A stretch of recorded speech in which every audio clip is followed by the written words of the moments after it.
Consider a patient who has had a kidney transplant after 8 long years of waiting.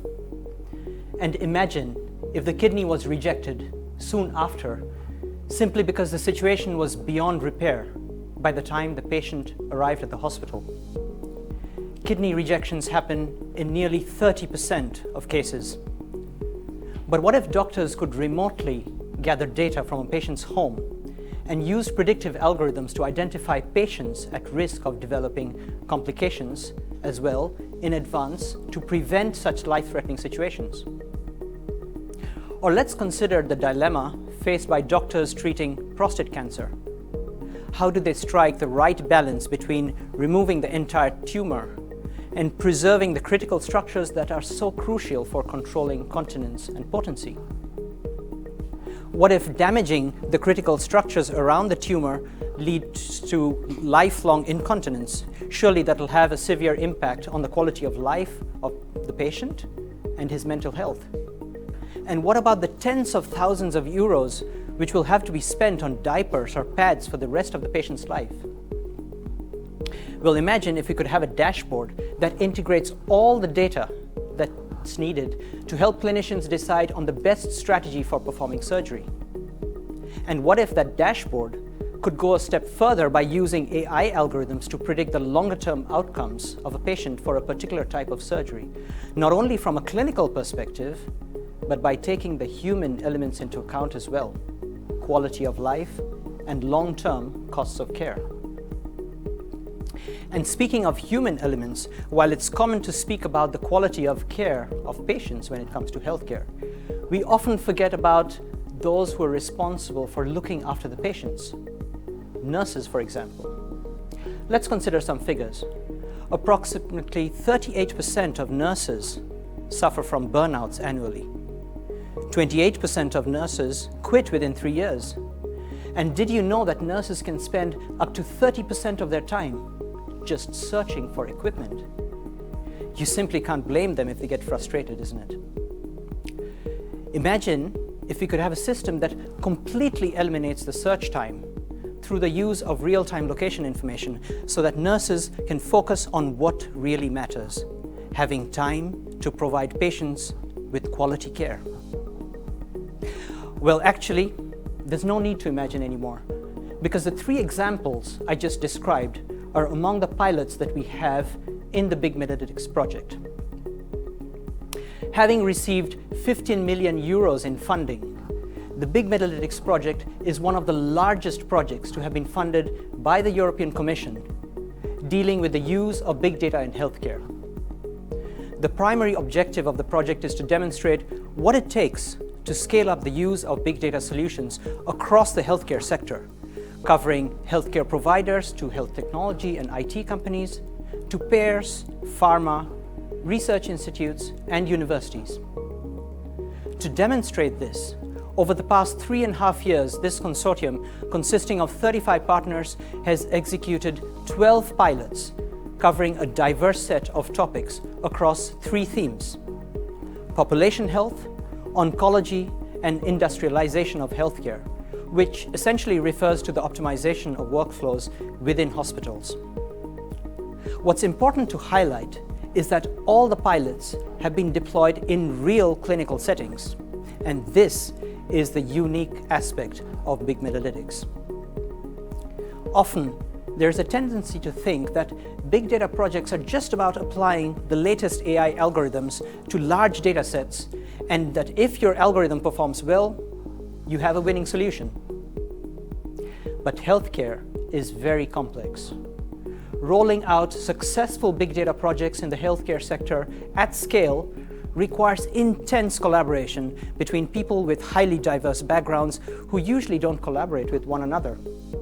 I'm referring to clinicians, patients, data scientists, hospital decision makers, IT personnel, policymakers, and even lawyers. But this is exactly what we have done in this project. However, it definitely hasn't been smooth sailing. Communication was initially a huge issue. We didn't even understand each other's lingo. GDPR was a tough nut to crack. Scientists, who usually just stick to research, had to understand how to tackle real-world problems, like change management, for example, when deploying AI-driven solutions in healthcare settings. Or what happens when a patient starts entering fictitious data so that they can just avoid a visit to the hospital? Yes, that actually happens. But one thing is for certain. As a consortium, we have definitely learned a lot about what it takes to roll out big data solutions at scale across the healthcare sector. And the good thing is that we have captured the learnings of the project in what we refer to as the BigMedilytics blueprint, so that others can benefit long after our project concludes.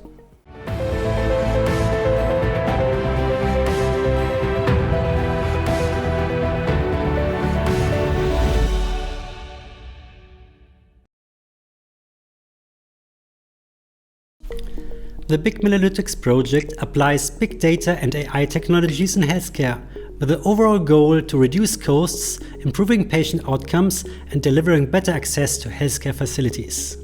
To do so, the project is rolled out in 12 different pilots, in collaboration with 11 leading European hospitals covering the diverse areas of population health, oncology, and industrialization of healthcare. All the pilots make extensive use of big data technologies. However, each pilot has got a different use case, has got a different setup, and a different mix of data. The German Research Center for Artificial Intelligence, DFGI, has monitored the implementation and usage of those big data technologies and AI solutions across the pilots and has captured the challenges, lessons learned, and best practices. This information has been put together to develop the BigMedilytics Blueprint, which is an interactive website presenting the different technical and non-technical aspects across various use cases, stakeholders, and the health continuum. The blueprint is designed to be used by key players within the healthcare sector to scale up the adoption of big data technologies across Europe.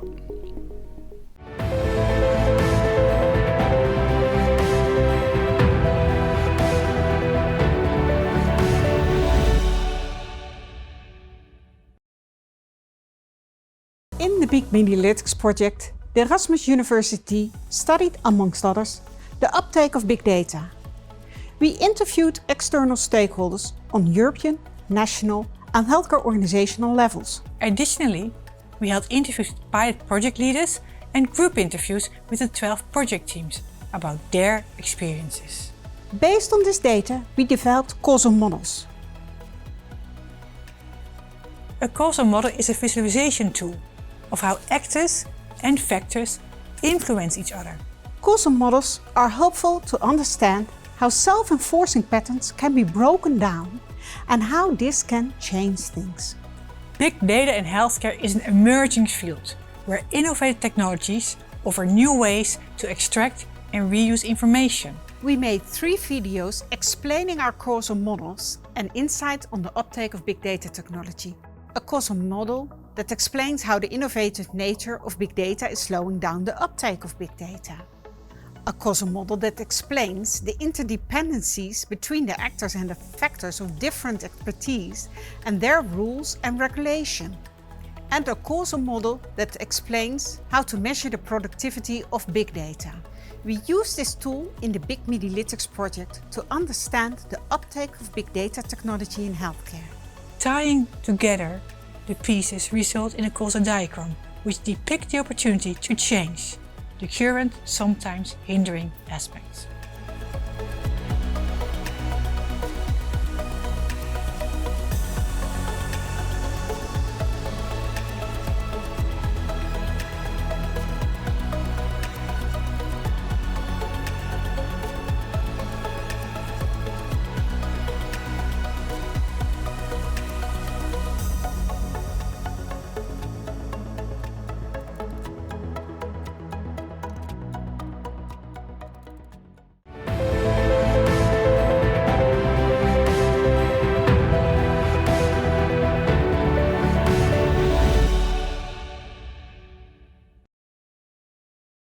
BigMedilytics has been a highly demanding research project in terms of data protection.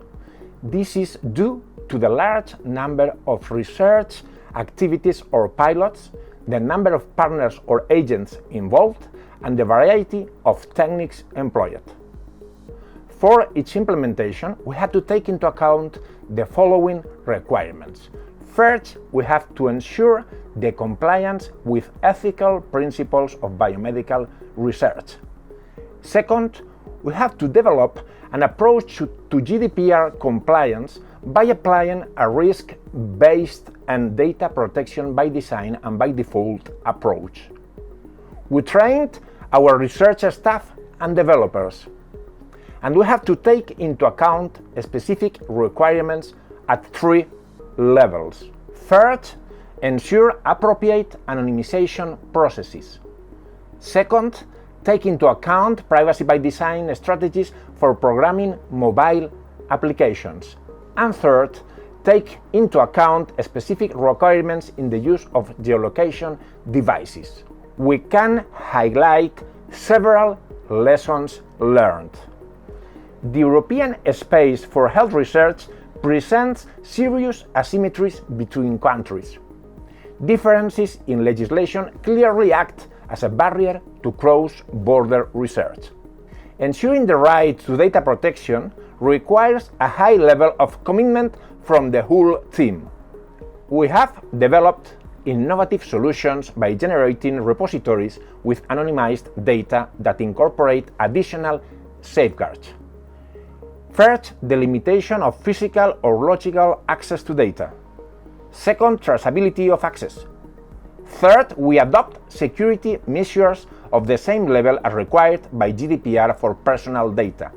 Fourth, we design non-re-identification commitments for each researcher.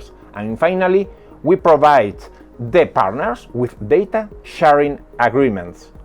In my personal opinion, solutions based on controlled and traceable repositories with a governance model are the future of research with healthcare data.